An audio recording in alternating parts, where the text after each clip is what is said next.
అధ్యక్ష ఇప్పుడు revenue minister గారు వచ్చి సుదీర్ఘంగా చెప్పారు అధ్యక్ష. ఆయన చెప్పిన దాంట్లో మాకే భేదాభిప్రాయం లేదు. ఎందుకంటే ప్రభుత్వంలో నిబంధనలు ఉన్నాయి అధ్యక్ష. పీఠాధిపతులు కానీ లేదు ధార్మిక సంస్థలు కానీ ప్రభుత్వం భూమి కేటాయించే నిబంధనలు ఆ నిబంధనల ప్రకారమే గత ప్రభుత్వాలు ఈశా ఫౌండేషన్కి ఇచ్చినా లేదా జయస్వామికి ఇచ్చినా లేదా ఇంకొకరికి ఇచ్చినా ఎవరికి ఇచ్చినా ఆ నిబంధనలతో ఇచ్చారు. అదే నిబంధనలు ఇచ్చాము. ఈరోజు ప్రభుత్వం మీది ఒకవేళ వ్యతిరేకంగా ఉన్నది తీసుకోండి, దాన్ని చట్ట ప్రకారం ఏముందో చేయండి, మాకే అభ్యంతరం లేదు. మాకేమీ అది అభ్యంతరం లేదు అధ్యక్ష. కానీ ఒక విషయాన్ని మాత్రం వేధిస్తున్నాం అధ్యక్ష. ఏదంటే ఏదో గురుదక్షిణ అని లేదు మన జగన్మోహన్ రెడ్డి గారని ప్రభుత్వం ఎవరుంటే ఎవరు ముఖ్యమంత్రి ఆరే ఏం చంద్రబాబు నాయుడు ఉన్నప్పుడు ధార్మిక సంస్థ ఇవ్వలేదా? మరి అక్కడ తెలంగాణలో వచ్చి దేవస్వామికి ఇవ్వలేదా? మరి ఈశా ఫౌండేషన్కి ఇక్కడ ఇవ్వలేదా? కాబట్టి అవన్నీ అప్రస్తుత అధ్యక్ష. చట్ట ప్రకారం నిబంధనల ప్రకారము ఏదైతే మీకున్న అధికారం ఉందో దాని ప్రకారం చేయండి అధ్యక్ష. మేము దాంట్లో ఇబ్బంది లేదు అధ్యక్ష.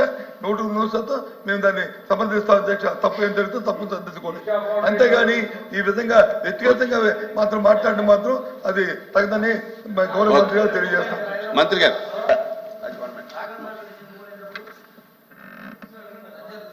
లీడర్ ఆఫ్ అపోజిషన్ గారు చాలా చక్కగా చెప్పారు.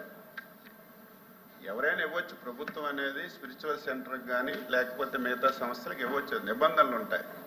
నిబంధనలన్నీ అతిక్రమించి ఇచ్చారు కాబట్టి గురుదక్షిణ అని చెప్పాం. లేకపోతే మాకేం అవసరం?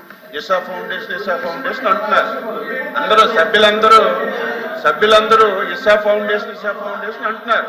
ఆ వేళ అధ్యక్ష వినండమ్మా, అడిగారు మీరే కదా.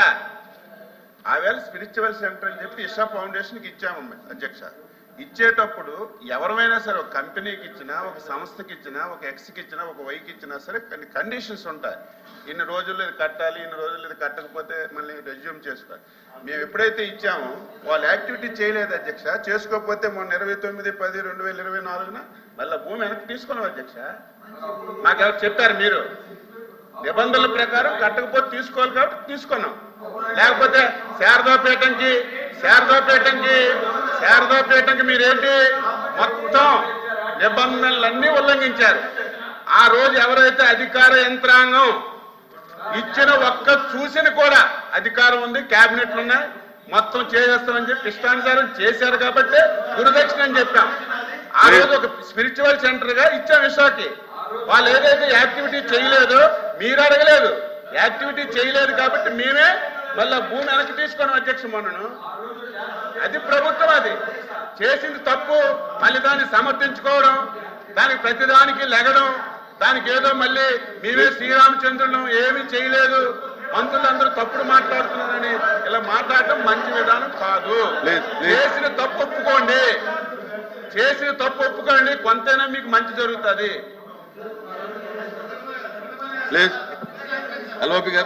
అధ్యక్ష, నేను మంత్రి గారు మరి ఏం చెప్తారో నాకు అర్థం అవుతుంది, కానీ ఆయన భావం ఏంటో తెలియట్లేదు. కానీ రెవెన్యూ మినిస్టర్ గారు చెప్పింది నిబంధనల ప్రకారం ఆయన కూడా నిబంధనలు అంటారు. నిబంధనల ప్రకారం లేనప్పుడు చేయండి, మేము కాదనలేదే, మేము తప్పనలేదే.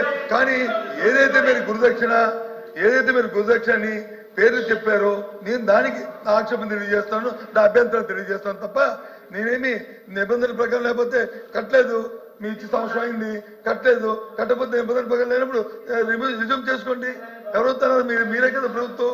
కట్టలేదు చర్య తీసుకోండి, తప్పులేం జరుగుతుంది చర్య తీసుకోండి. ఎవరొస్తున్నారు? మేము అడ్డుపెట్టి మేము అడుగుతుంది అంతేగాని ఇంకేం కాదు. గురుదక్షిణ అనే పదం అది సంబంధించడం కాదని చెప్పి అని అడిగాము. ప్రభుత్వాలు వచ్చి కంటిన్యూస్ ప్రాసెస్ కాబట్టి ప్రభుత్వ నిబంధనల ప్రకారం ఇస్తామని చెప్పాము. కాదు ఓకే, మీరు వచ్చి చట్ట ప్రకారం ఇవ్వలేదు, కట్టలేదు, మీరైనా కట్టలేదు కాబట్టి రిజ్యూమ్ చేసుకున్నాం. ఇప్పుడు వాళ్ళు కట్టకపోతే రిజ్యూమ్ చేసుకోండి. ఒక నిబంధనల ప్రకారం కమిషన్ కానీ పర్మిషన్ లేకపోతే క్యాన్సిల్ చేసుకోండి.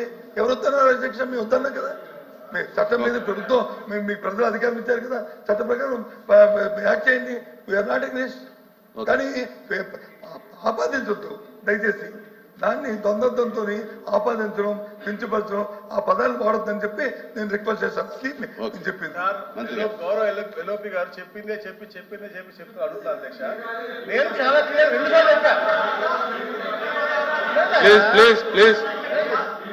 సార్లు చెప్పాను. బేసిక్ క్వశ్చన్ లో సార్, బేసిక్ ఎల్సీక్యూలో నేను అధ్యక్ష.